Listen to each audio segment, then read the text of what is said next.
On this episode of the Ask Mike Reinold Show, we have a very special guest, the one and only Tony Gentilcore. The Ask Mike Reinold Show. Helping people feel better, move better, and perform better.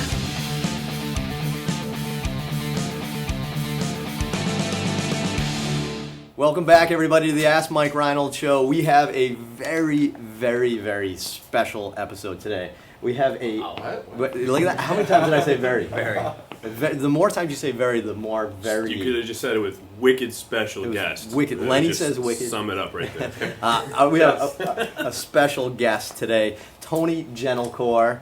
Hello. In the house. We are super excited to have him, but Tony and I, good friends, we've been talking about this for a while, but Tony, you've been listening to the podcast? Of course, I love it.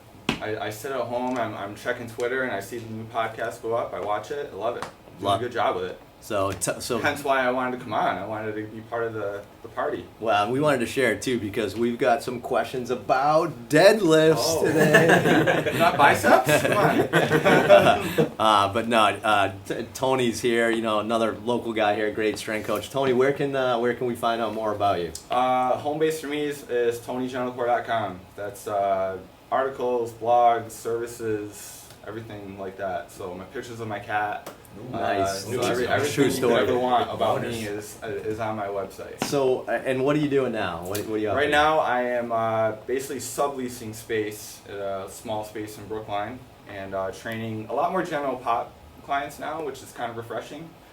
Trained pro athletes for the past 7-8 years, which is still great, but kind of going back to my grassroots a little bit and get a little bit more variety with coaching people. So and I'm training out of there doing semi-private. I'll train 2 to 4 people at a time, write their programs, they get after it, listen to electric music, and let's do some fist pumps and go. Yeah, lots of techno going on. Yes. There. Lots of techno. That was the biggest thing. So. Well, I hear at Cressy, now that I'm not there, I'll make a cameo here and there. The music's not quite as on point as when I was there. I don't know what the definition of on point is. So I'll tell you from my experience at Cressy Performance, we have gone from what I like. Eric and I think, are on the same page with the hard Linkin rock. Park. And, I want a deadlift to Disturbed. I don't want I don't want a deadlift to techno elevator music. Yeah, or old school hip hop, Tribe. Wu-Tang. I'll give you that. A little Cypress Hill. Yeah. I like a little yeah. I like it. All right, good episode. So Tony's going to join us here on this one. We got Lenny Macrina, Dave Tilley, Kiefer Lammy. Everybody's in the house. We got Nick. Nick is joining us again, Sir Nick-a-lot. Was it? Nix-a-lot. Sir Nix-a-lot, right? Because he can't be. It's hard. I'm just going fast. So obviously, Sir Nix-a-lot's in the house, but Nick, PT student from BU, is here to join us. So let's get started, Nick. All right, first question, David from Madrid, Spain. Should an athlete squeeze the glutes hard at the top of the squat and deadlift, or could it create some dangerous lumbar flexion? Whoa, so we've got a glute. That's a deep one. Does squeezing your glutes hard at the top of it, let's just say deadlift or whatever, cause problems with your back?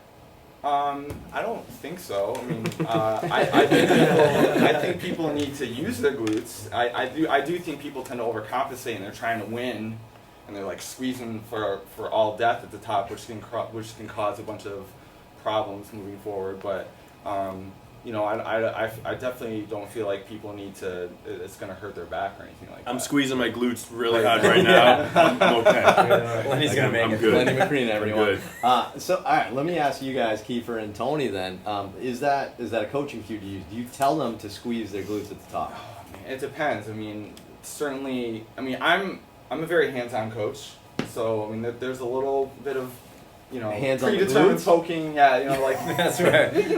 within reason. Like it's PG-13, so It's not like a nothing full creepy, right? No.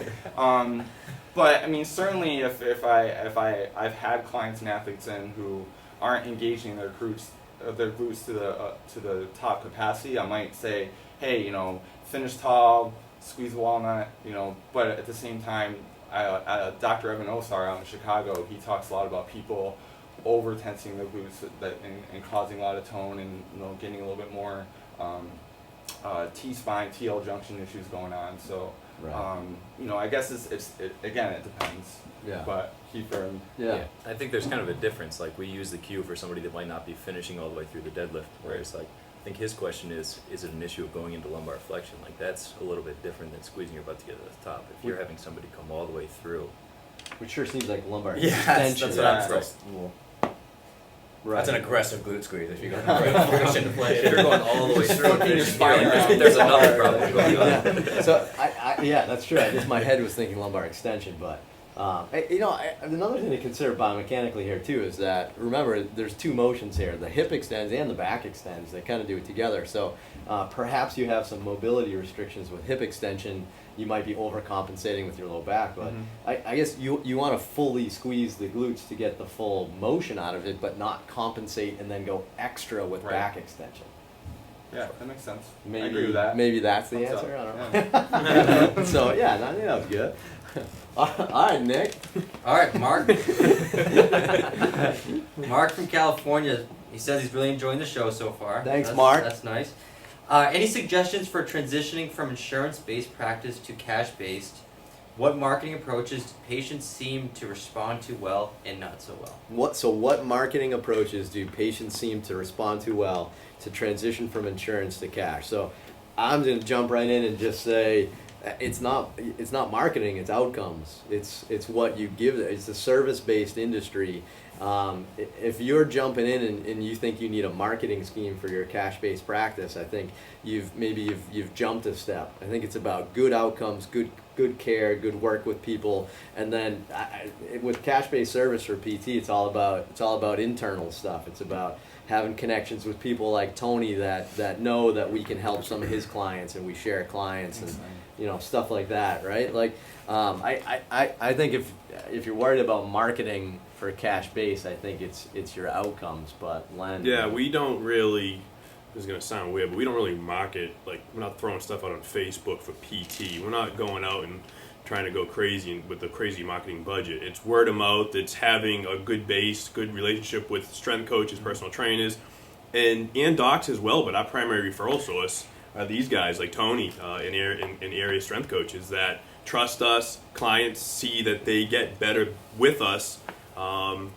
And it shows value, and then they talk to their friends and say, no, you got to go there because they're going to get you better in this amount of time, or they do this stuff, they do these techniques, and they go back to the strength coach and say, I had a great experience, you need to send more people to those guys. So just give better. But Dave, you just made the transition from insurance to cash base with joining us here at Champion.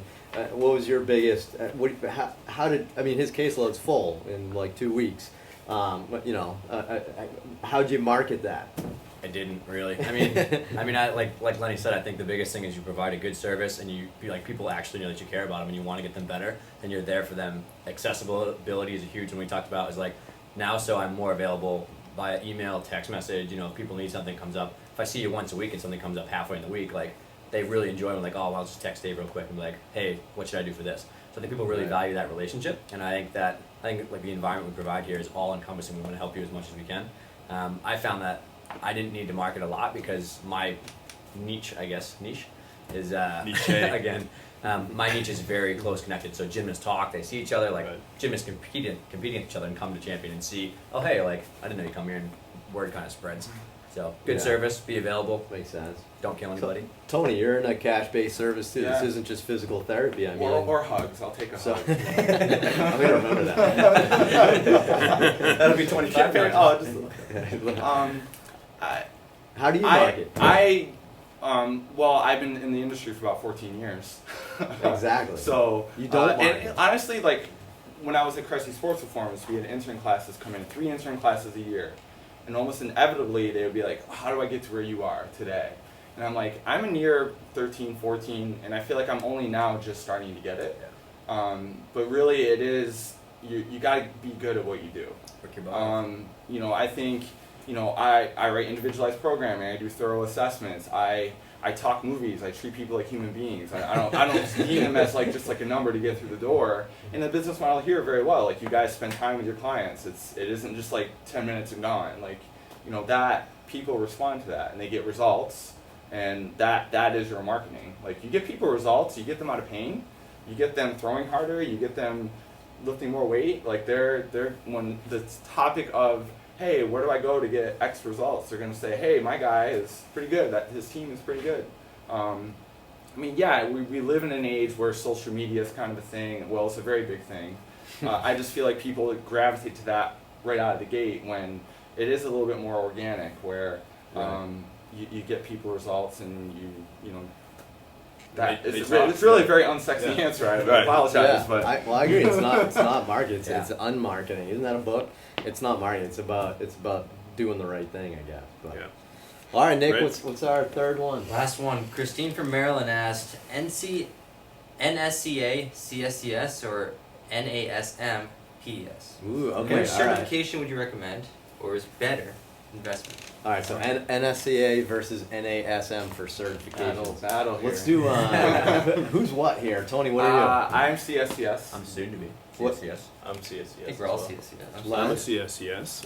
you? CSCS. I'm actually both. I have. I'm the whatever the performance. I don't even know what they are. And technically, I started as a CPT. Like I got CPT. I'm an first. LOL. What's that? Oh, Yeah. And CPT is through the Through the NSCA. NSCA, yeah. I guess. And then you went to CSCS. Yep. And so I actually have them both. So I've actually been through both of them. So correct me if I'm wrong. I feel like the golds, they're all awesome, and I think they're both great options. We should say that. The gold standard, I think, tends to be the CSCS.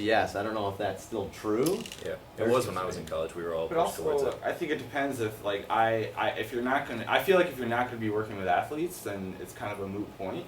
Right. I think that's what the CSCS is kind of catered a little bit for high performance athletic types. Right. I mean, I started CPT out of the gate, and I was that for 5 years before I got my CSCS, when I knew I was going to be working with more athletes. And I did fine. Like, Right. people still read my stuff, got coached by me. I still did work with athletes, even though I wasn't a CSCS, but I figured it definitely helps to have those letters next to your name when you know you're going to be working with an athletic population, because they know that that's kind of what to look for. That's a good point. The CSCS is definitely more well known. Right. Sure. That's a good point. That's a good point. So me going through NASM's stuff, make sure I got those letters right.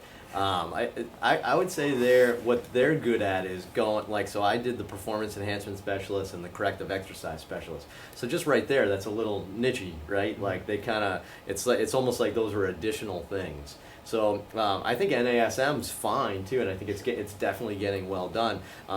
They're both going to prepare you to do a very good job.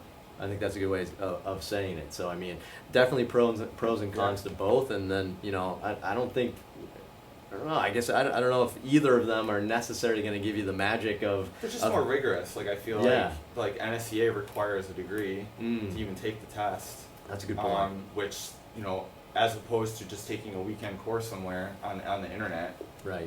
So there's a higher barrier to entry with those type of certifications compared to a lot of other ones that people get. Yeah, makes sense. But so I don't think you can go wrong with either one. Yeah. I think you just need to cater it to the demographic that you're going to be working with and what will be the better fit. Well said. So, Awesome. Boom. Well, Nailed it. Thank you guys, and thank you to Tony Thanks for Gentilcore, having me. everyone. Great. Round of applause, everybody. Thank you.